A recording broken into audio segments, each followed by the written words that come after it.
magkakaroon tayo ng ating mass. Okay, so just for the meantime, yan po muna. Thank you!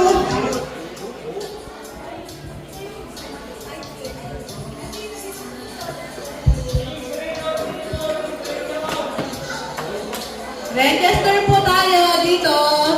May photo booth po tayo doon sa area nyon. Please take the opportunity na may picture tayo doon sa ating photo booth. Doon ka na-register. Okay, siguro. Yeah. Para mag-picture doon. Sa same time, sabihin mo. Kailan doon banda. Maganda.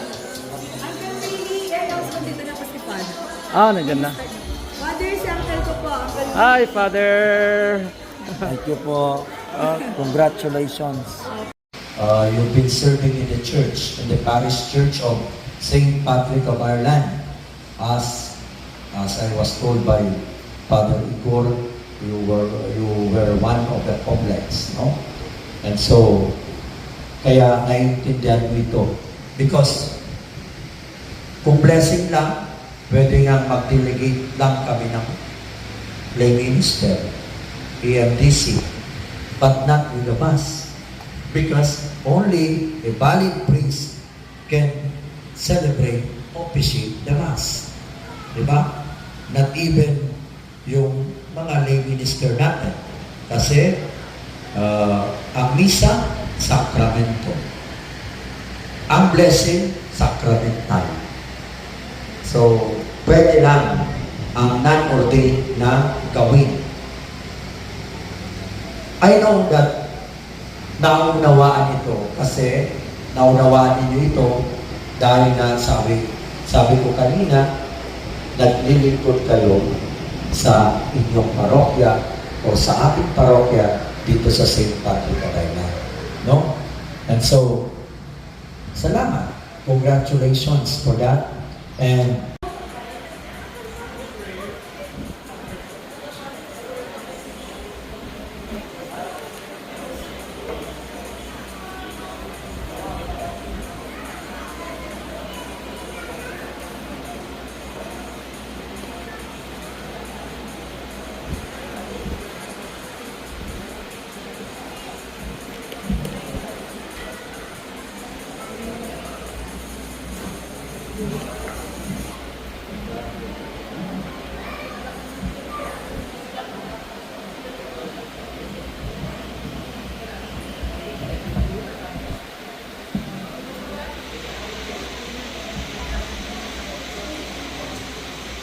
ihanda na po natin ang ating mga sarili sa banal na misa.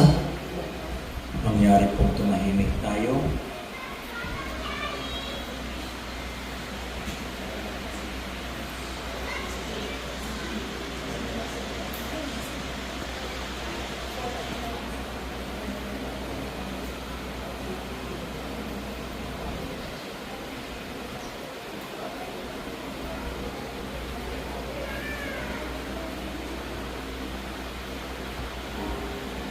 Ialay po natin ang banal na misang ito para bilang pagpapasalamat ng Alog family po.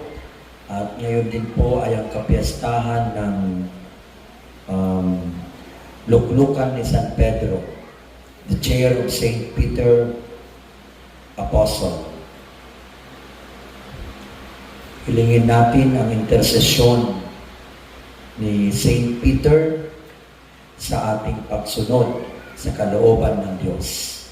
Magsitayo na po tayo.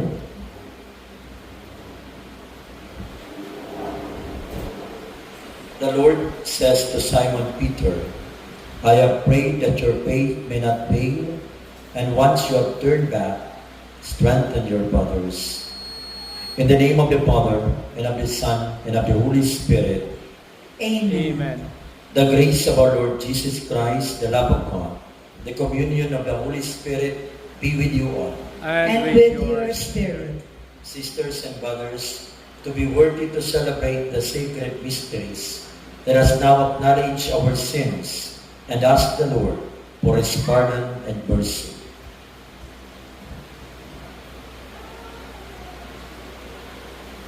All together, I confess to Almighty God And to you, my brothers and sisters, that I have greatly sinned in my thoughts, in my in my words, words, in what I have done, and and in what I have failed to do. Through my fault, through my fault, through my most grievous fault.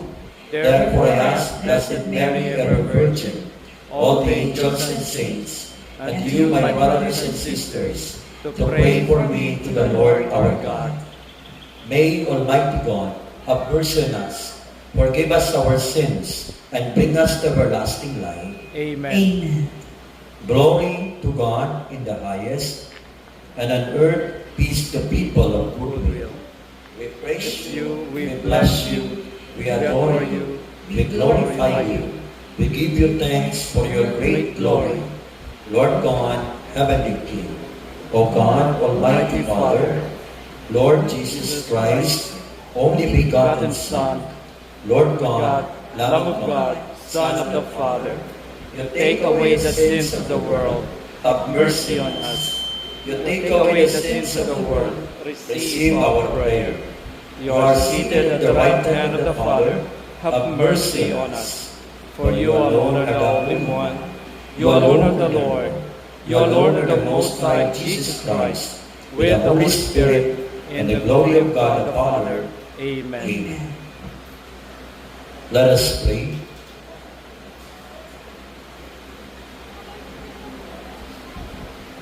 Grant, we pray, Almighty God, that no tempest may disturb us. For you have set us fast on the rock of the Apostle Peter's confession of faith. Through our Lord Jesus Christ, your Son, who lives and reigns with you in the unity of the Holy Spirit, God, forever and ever. Amen. Please be seated now for the liturgy of the Lord.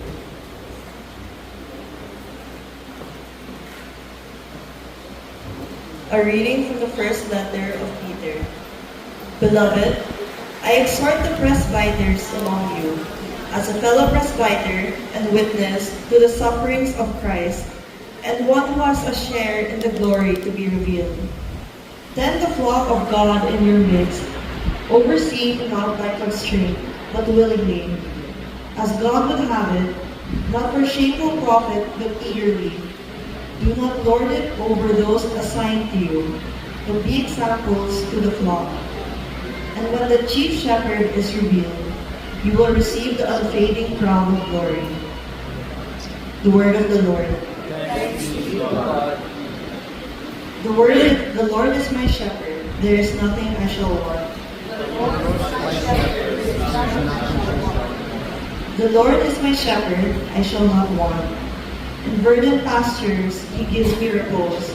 Besides restful waters he leads me. He refreshes my soul. The Lord is my shepherd, there is nothing I shall want. Even though I walk in dark valley, I fear no evil, for you are at my side. With your rod and your staff that give me courage. The Lord is my shepherd, there is nothing I shall want. You spread the table before me in the sight of my foes. You anoint my head with oil, my cup overflows. The Lord is my shepherd, there is nothing I shall want. Only goodness and kindness follow me all the days of my life, and I shall dwell in the house of the Lord for years to come. The Lord is my shepherd, there is nothing I shall want.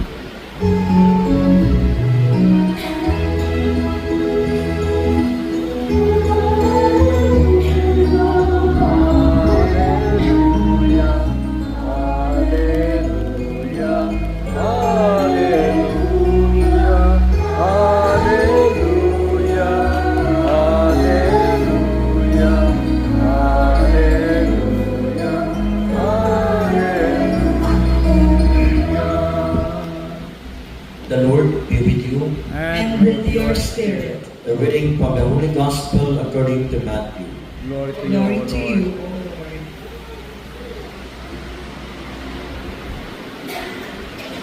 Lord. When Jesus went into the region of Caesarea Philippi, he asked his disciples, "Who do people say that the Son of Man is?" They replied, "Some say John the Baptist, others Elijah, still others Jeremiah, or one of the prophets. He said to them, "But who do you say that I am?" Simon Peter said in reply, "You are the Christ, the Son of the living God."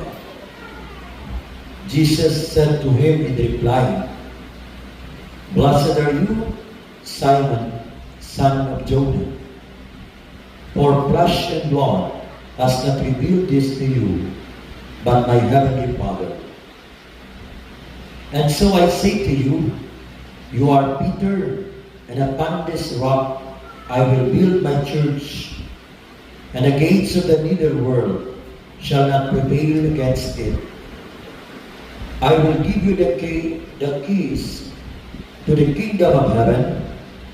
Whatever you bind on earth shall be bound in heaven, and whatever you loose on earth shall be loosed in heaven." Friends, the gospel of the Lord. Praise to you, Lord Jesus Christ.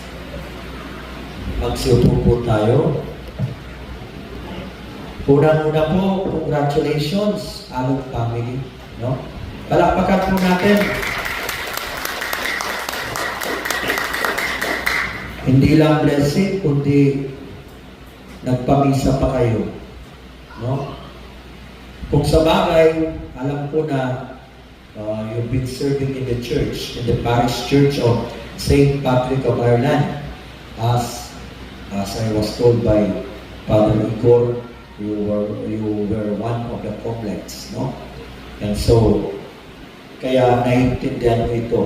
Because, kung blessing lang, pwede yan mag-delegate lang kami ng lay minister, EMDC, but not with the mass.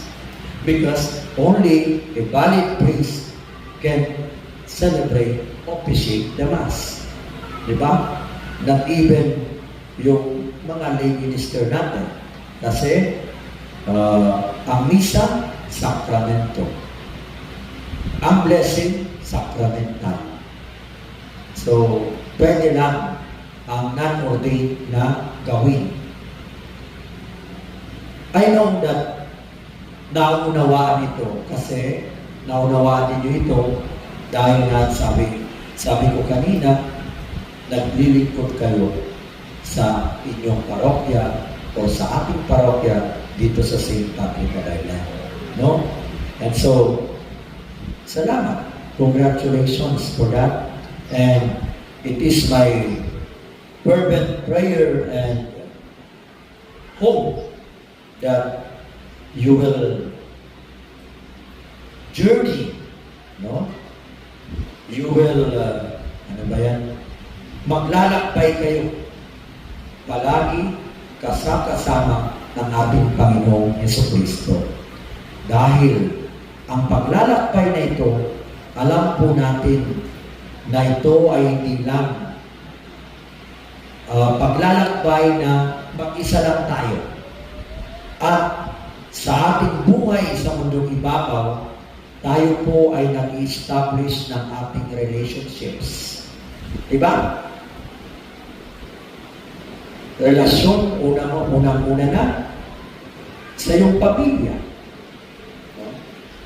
sa iyong mga anak, sa iyong mga magulang, no? At sa iyong kapwa-tao. Relasyon. Let us try to connect this reunion ninyo and this blessing of this farm resort with what we are celebrating today in the liturgical calendar. That is the feast of the chair of St. Peter. Siguro magtataka kayo, bakit ba may kapistahan ng luklukan ni San Pedro? Ano bang importansya? Ano ba ang kalagahan? Tugawan, di ba sa Ilocano? Tugawan. No. Bakit natin ipinag-iriwang ito? No? Very timely rin po ito, no? In a very personal, no? on a very personal note, ipagdasal natin ang ating Santo Papa, Pope Francis. No? Alam naman po natin, no? All over the social media platforms, lahat, no? Nakalagay doon. Appealing, no? Requesting for prayer for our Holy Father because he is undergoing a very complex medical reality. No? Alam naman natin, no? Double pneumonia pa. No? Kaya, let us entrust him to the will of God. No?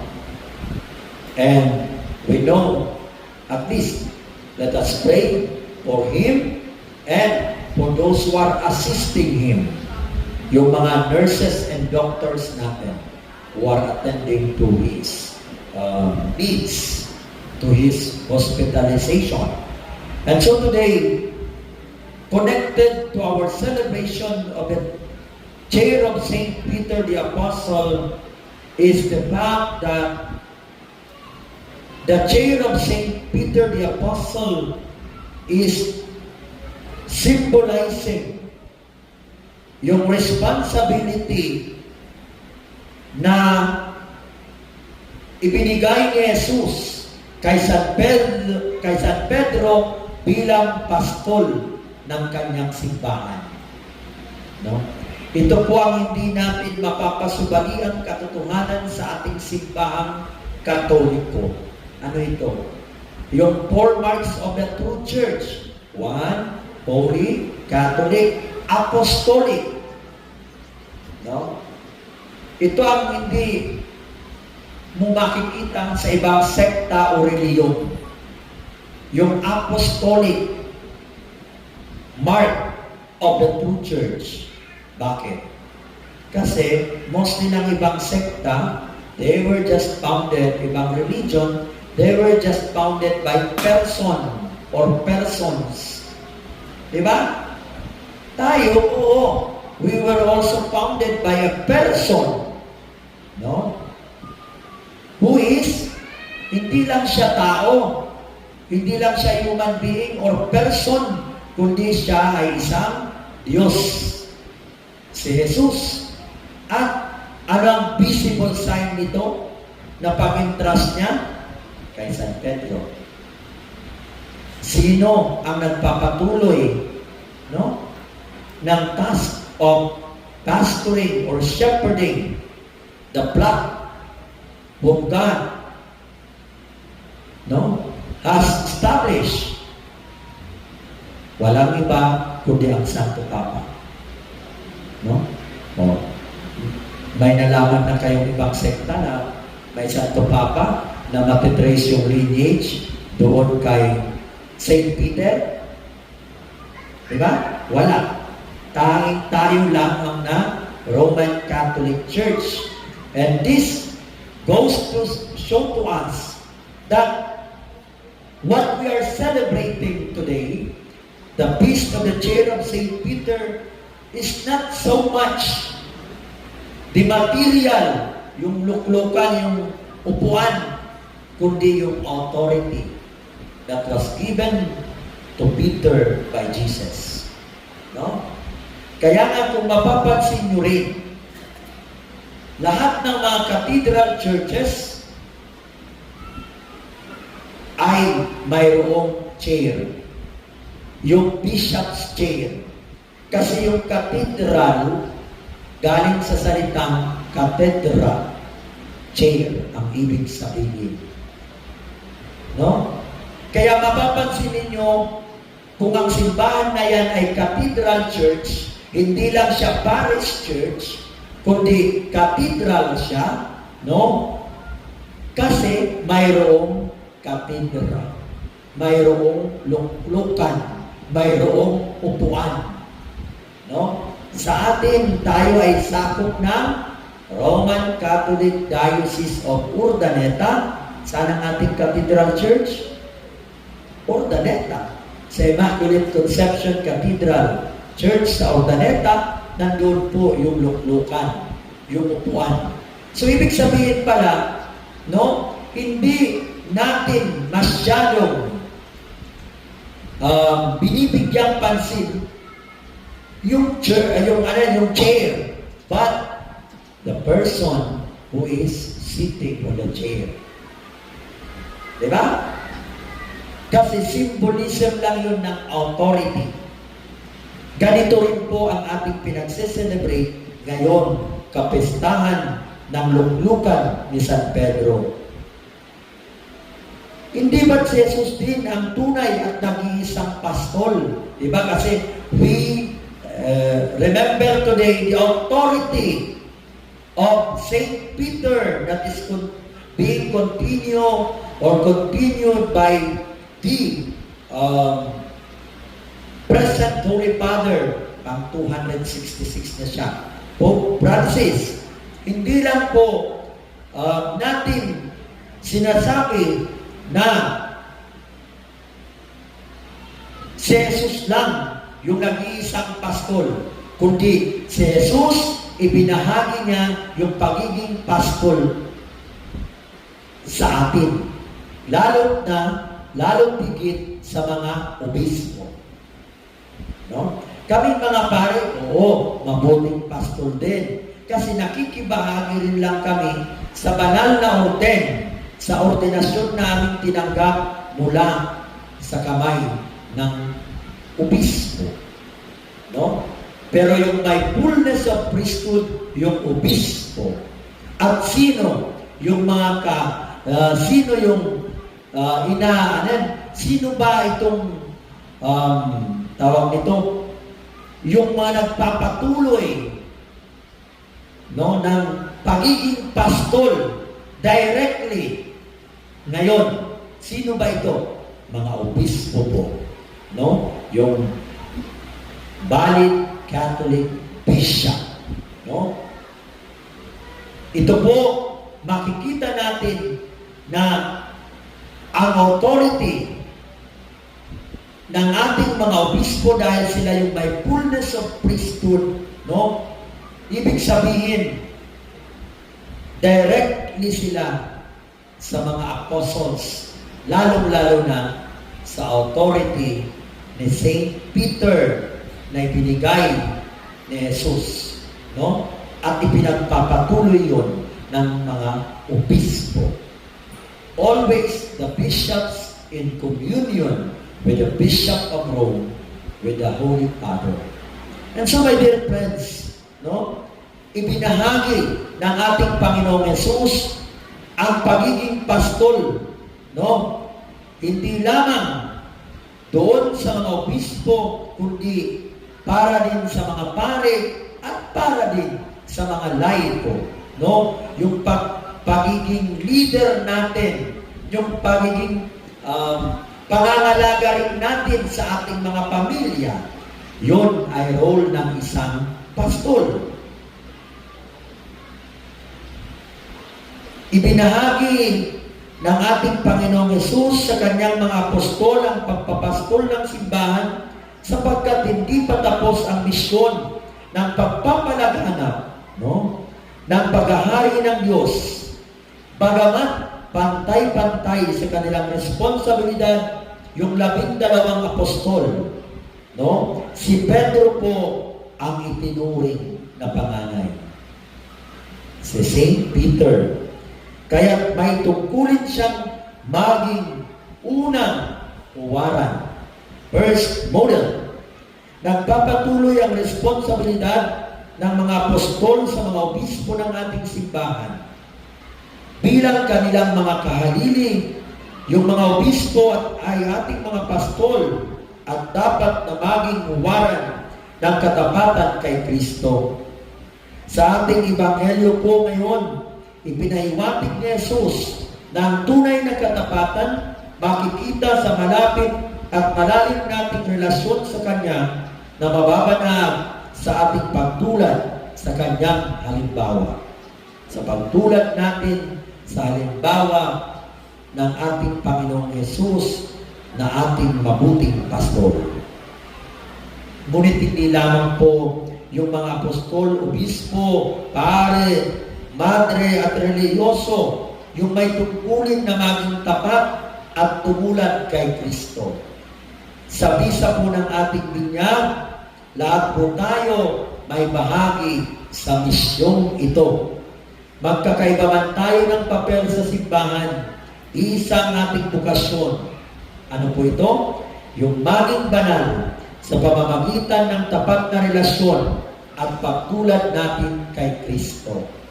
Napakaganda ng pagtitipon na ninyong itong reunion na ito, pagpapahayag, no? Ng pagtahak ninyo sa landas ng kabutihan, sa landas ng kabanalan. No? This is a very good expression of our pilgrimage, of our journey towards holiness. And so, my dear friends, congratulations, and it is always my prayer for you, no, that you will remain in God, that God will always remain in you. Amen. We all stand for the prayers of the faithful.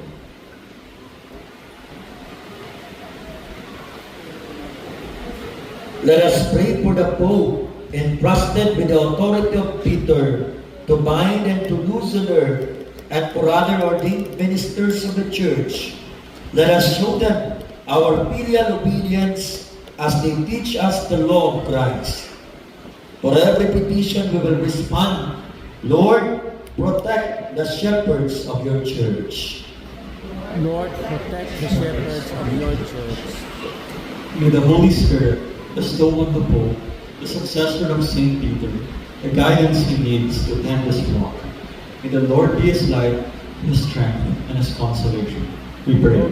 Lord, protect the shepherds of your church. May we hold fast on the rock of the Apostle Peter's confession of faith and welcome the magisterium of the Church with filial love. We pray. Lord, protect the shepherds of your church. May the ordained ministers be examples to the flock by their holiness of life and willing service to those entrusted to their charge. We pray. Lord, protect the shepherds of your church. May the faithful pray for the shepherds of the church. May they bear with their human weakness and give them encouragement in their labors. We pray. Lord, protect the shepherds of your church. May the shepherds of the church, honored with sacred office in their life, enjoy the eternal company of Christ, in whom they hope and whom they preach. We pray. Lord, protect the shepherds of your church. We also pray for the Alok family, for their intentions, and also for the many intentions entrusted to our ministry of prayer. Yung lahat ng mga nagpapadasal sa atin.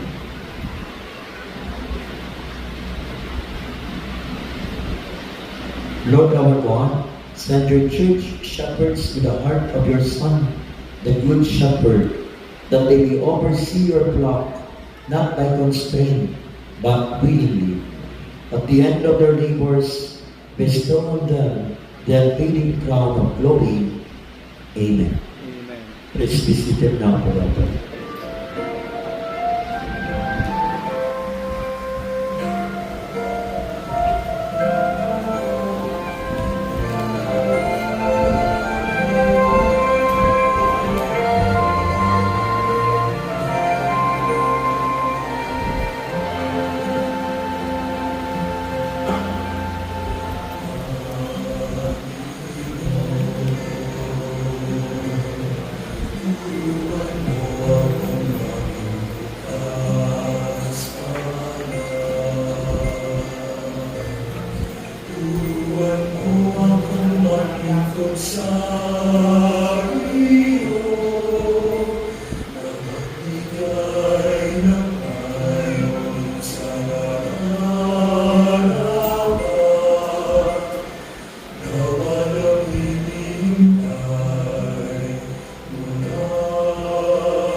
Pray,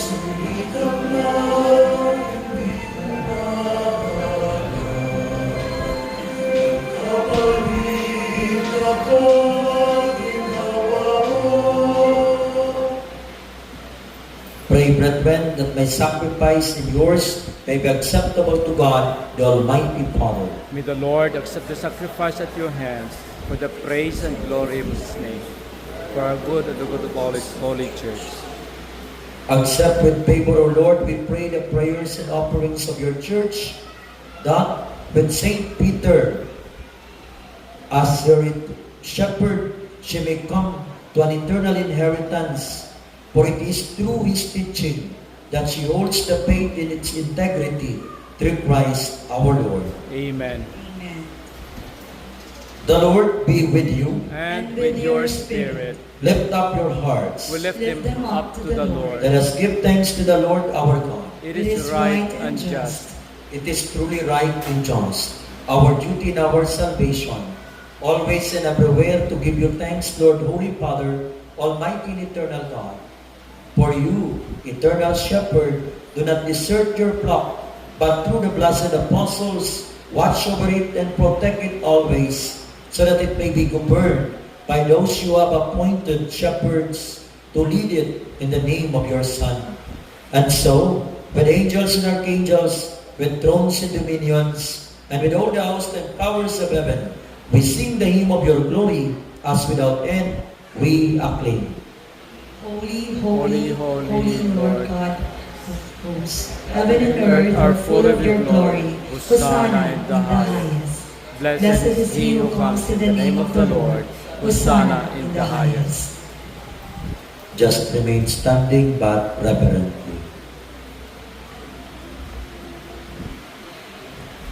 You are indeed holy, O Lord, the fount of all holiness. Make holy, therefore, these gifts we pray, by sending down your Spirit upon them, like the dew fall, so that they may become for us the body and blood of our Lord Jesus Christ. At the time he was betrayed and entered willingly into his passion, he took bread and giving thanks, broke it, and gave it to his disciples, saying, "Take this, all of you, and eat of it, for this is my body, which will be given up for you."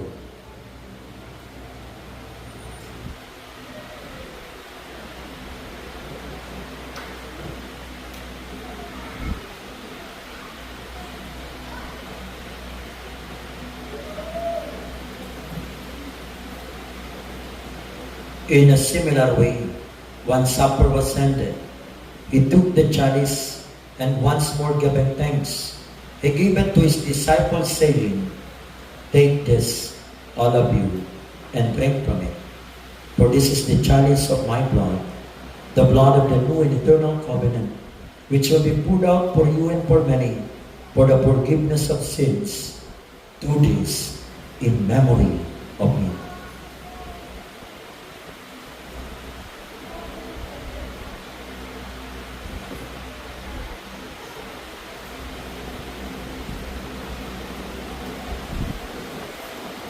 The mystery of faith.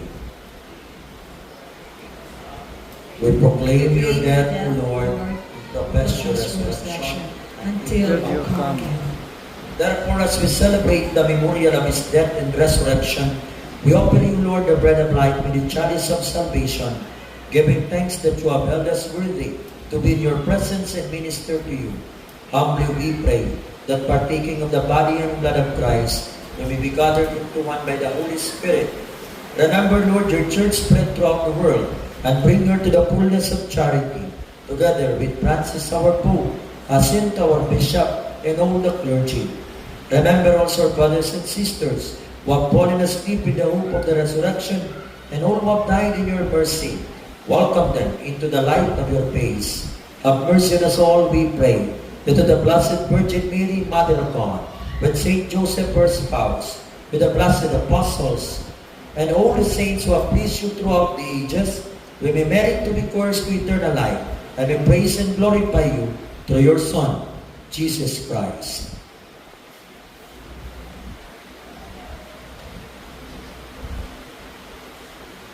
Through him and with him and in him, O God, Almighty Father, in the unity of the Holy Spirit, all glory and honor is yours forever and ever. Amen. At the Savior's command, and formed by his divine teaching, we dare to pray. Our Father, Who art in heaven, hallowed be thy name. thy kingdom come, thy will be done, on earth as it is in heaven. Give us this day our daily bread, and forgive us our trespasses, as we forgive those who trespass against us. And lead us not into temptation, but deliver us from evil. Deliver us, Lord, we pray, from every evil. Graciously grant peace in our days, that by the help of your mercy, we may be always free from sin and safe from all distress, as we await the blessed hope and the coming of our Savior, Jesus Christ. For the kingdom, the power, and the glory are yours, now and forever. Lord Jesus Christ, said to your apostles, peace I with you, my peace I give you. Look not on our sins, but on the faith of your church, and graciously grant her peace and unity, and accordance with your will, who live and reign forever and ever. Amen. The peace of the Lord be with you always. And with your spirit. As one family of God, let us offer each other the sign of Christ's peace. Peace be with you, Pope. Lamb of God, You take away the sins of the world. Have mercy on us. Lamb of God, you take away the sins of the world. Have mercy on us. Lamb of God, you take away the sins of the world. Grant us peace.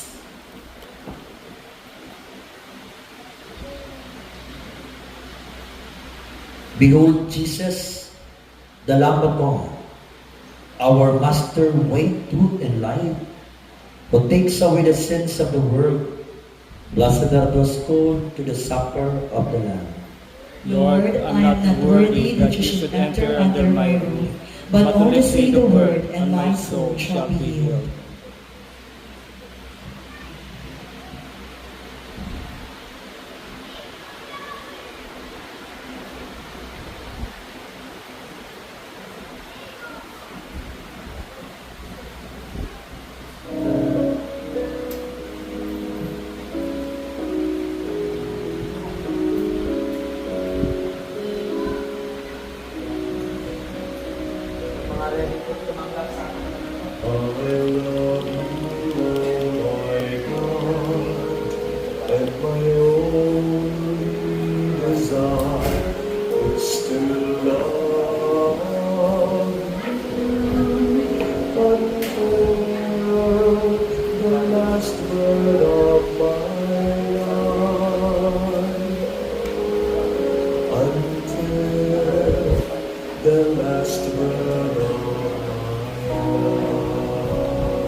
Let us pray. We all stand. O God, who at our celebration of the feast day of the blessed Apostle Peter have nourished us by communion in the body and blood of Christ, grant, we pray, that this redeeming exchange may be for us a sacrament of unity and peace through Christ our Lord. Amen. Thank you very much po sa ngalan po ni Father Igor and Father Bernie. Actually po, sakop na kayo ng natividad. No? Ako po si Father Vince, ang inyong parish administrator po sa Westside Parish sa Libsong, Santa Maria, Pangasinan. Maraming salamat po sa inyo, Sister Lori and company and your family. Thank you very much for inviting me, and of course, thank you very much for this celebration. Receive the blessings of God. Okay? The Lord be with you. And with your spirit. And may Almighty God bless you all, the Father, the Son, and the Holy Spirit. Amen. The Mass has been offered. Go in peace. Thanks be to God. We shall now proceed with the blessing of the resort. Tapos na? Pagkain. Ito na lang. Sa tao. Okay. Bakit na-bless na ito? Hindi po, nag-rent lang po kami. Ay, nagre-rent kayo. Kala ko resort. Sa resort ka na. And Okay. blessing of the food na rin po, Father. Blessing of the food. Okay, yung Yes. Lord, bless us, O Lord, in the food we're about to receive, to keep us always in your holy service. Amen. Amen. In the name of the Father, and of the Son, and of the Holy Spirit. Amen. Amen. I will be sprinkling with you with the holy water.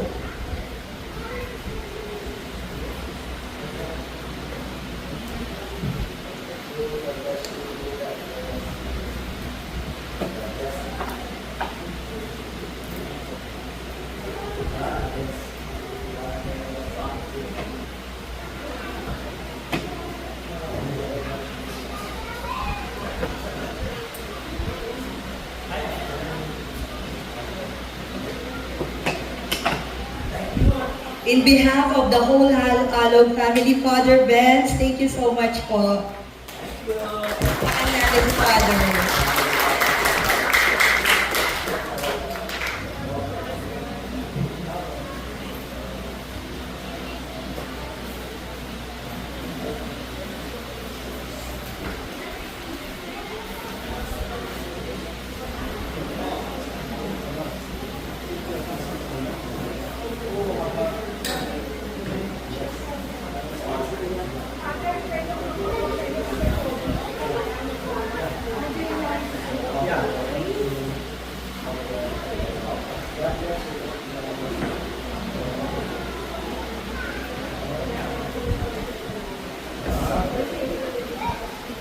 Okay, so we are so blessed today. Tama po ba?